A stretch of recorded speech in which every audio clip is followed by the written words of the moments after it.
Powlesland, barrister and climate activist, and former editor of The Sun newspaper, Kelvin MacKenzie. I think we might have two very different views here indeed. I will start with you, Paul. Now, Paul, have you signed this declaration? Are you one of these barristers who are pledging that to take this strong stance?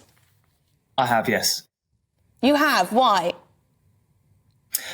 Because I believe that in the week that the IPCC report has given its final warning to humanity, we as lawyers need to act on our principles and ensure that we are not supporting those, particularly fossil fuel companies, who are leading us to breach the 1.5 degree limit and therefore putting our civilization in peril, as well as causing the deaths of millions of people in the global south. Well, there you go, Kelvin MacKenzie. This is just the right thing to do, considering our planet may be up in flames soon. Well, it does make me laugh that barristers, on the one hand, are complaining that they are going broke with the small amounts of money that they're given by the government, but at the same time are prepared to turn down work from the government when they think that that they don't agree with the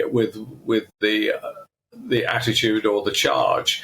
There is an old-fashioned idea that works in the legal circles where it's a cab off the rank. So if somebody comes to you and says, "Will you represent me?" In this case, it will be the governments, and they, regardless of their own personal views, they do represent them. After all, these are the same barristers who would all turn out for 1,000 a day, 10 grand a day, or whatever, for Begum or some multiple killer or something like that. It doesn't matter how shocking somebody is. These are the same barristers who say everybody's entitled to a defence. And now they're saying that actually that we, the motorist who gets caught up on the M25 or gets caught up in some shocking thing on the Dartford Tunnel with some dreadful kind of people, we're not entitled to be because in essence the government are acting on our behalf against these people.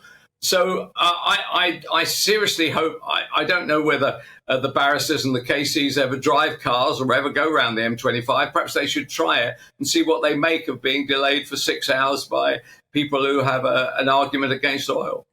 Well, Paul, Kelvin makes a few good points there. Quite a lot to respond to there. Pardon? What did you say? I said quite a lot to respond to there. Quite a lot to respond to, but I will ask you the first question.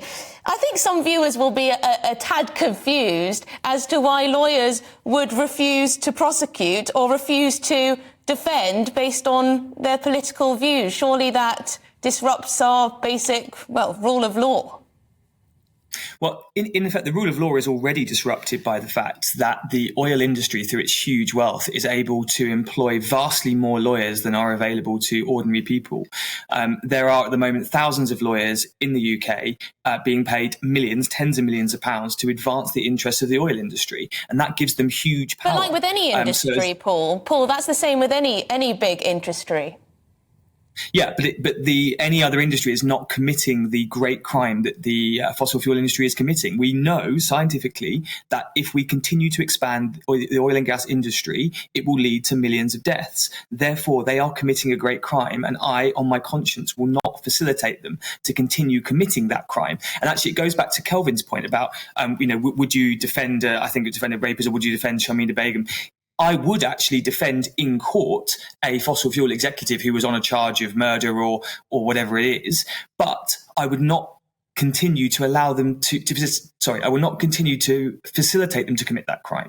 And that's the key difference, because it's the difference between defending someone in a murder trial and advising them how to continue committing murder. That's the key difference here. Kelvin, do you see that difference? Well, I admire him as a barrister. I admire him for making that difference. The reality is the point that your speaker makes is actually a political point.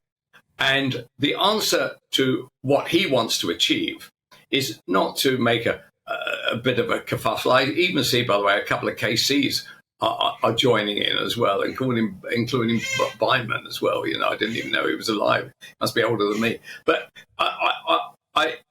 so if he wants to change all this, he is not carrying regardless, look, the science may well be there. I've been hearing a lot about the science over the last few years, so I'm not sure what the science is always as accurate as people would like.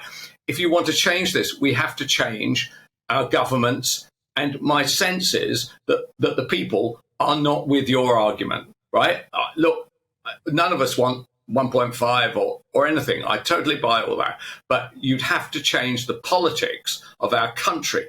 We would literally need a green party involved. And my question is that your ultimate aim? It's a political aim. It's not really a legal aim. Is that right, Paul? You should go through politics rather than trying to essentially... I think what you're doing is simply virtue signalling. I mean, a lot of the lawyers who have signed this declaration would never be in the position to defend oil and gas companies because that's not the type of law that they do, or they wouldn't really be there to prosecute Extinction Rebellion protests that get out of hand. So it's a bit of PR, isn't it?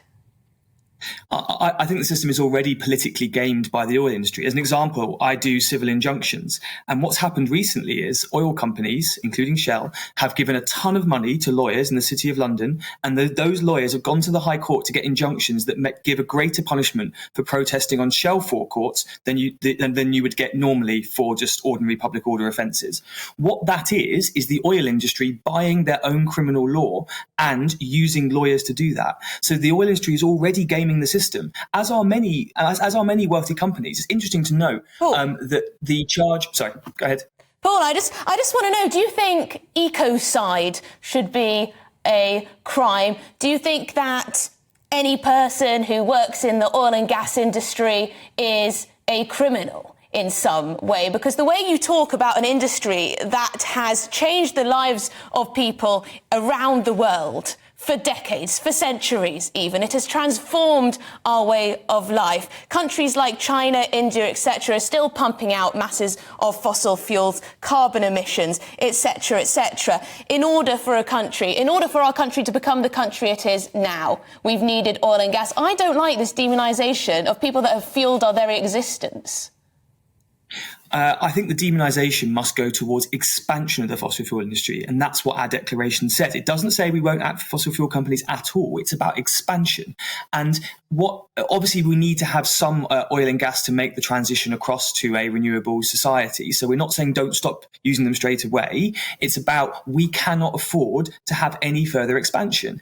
And I think it's that expansion that is the criminal act. It is doing an act that we know is going to lead to mass death and destruction and potentially the collapse of our own civilization. The International Energy Agency said back in 2021, we cannot have any further expansion of the oil and gas industry if we want to remain within 1.5. Well, hang on, so Paul, I don't demonise them for what they've done thus far, and I don't demonise them for making the oil and gas that we need for our transition. What I demonise them for is knowingly continuing to expand when we know the consequences of that.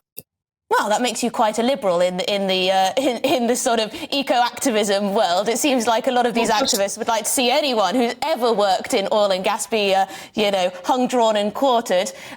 Kelvin, do you worry? Well, it's hard to know where to go with this, really. There's so many things. I mean, just on the climate stuff, we've heard for so long that, this year is the end of the world. If we don't change now, the whole world is going to be, no more, essentially. It's hard to know what to believe.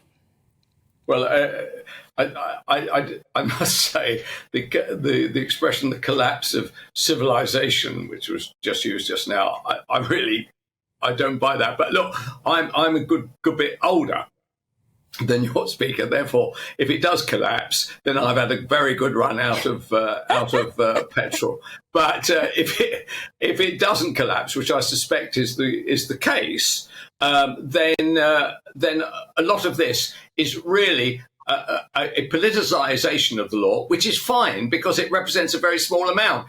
And the other aspect is, if I'm a barrister on the other side, I'm thinking to myself, happy days, the government are coming to me. I'm the only person that's prepared to represent them against a group of people who are damaging the lives of ordinary folk going about their business. We're not talking about big oil and gas companies. I'm talking about the plumber and the bricklayer making their way around the M25 and getting caught up at the Dartford Tunnel because there's some halfwit sitting on the bridge up there. Now, That is what I want to see stopped. If he could guarantee that under his system, I would be delighted. So I could carry on rocketing around the M25 without having to worry about whether I'm going to run over some hippie's foot. Well, there you go. A compromise is to be had, perhaps, Paul. But Paul, just very lastly, I just want to ask you whether you think it is concerning. Do you think our society is well served by lawyers becoming activists? I mean, take away the issue of climate change, just in general.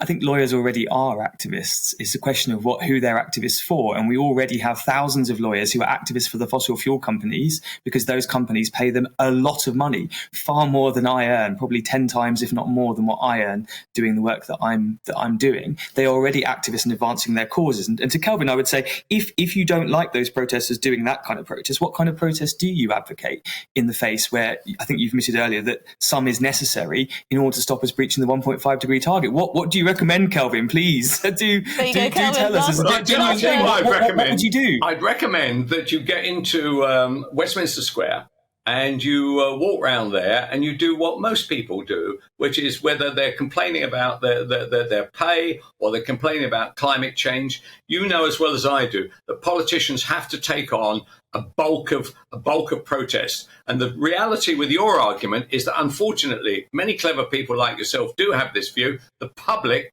do not buy it and enjoy filling up their cars or enjoy the fact when they can afford it, by the way, having a heated house through gas. So the reality is, unfortunately, you are a minority. I'm not saying that in 20 years' time you won't be a majority. When you are a majority, then, of course, you will see change. You're not seeing it at the moment because the ordinary man and woman in the street doesn't buy the 1.5. That's the reality. Your PR is not good enough. The science may not be good enough. But anyway, people don't want it. They are not going to be forced into it.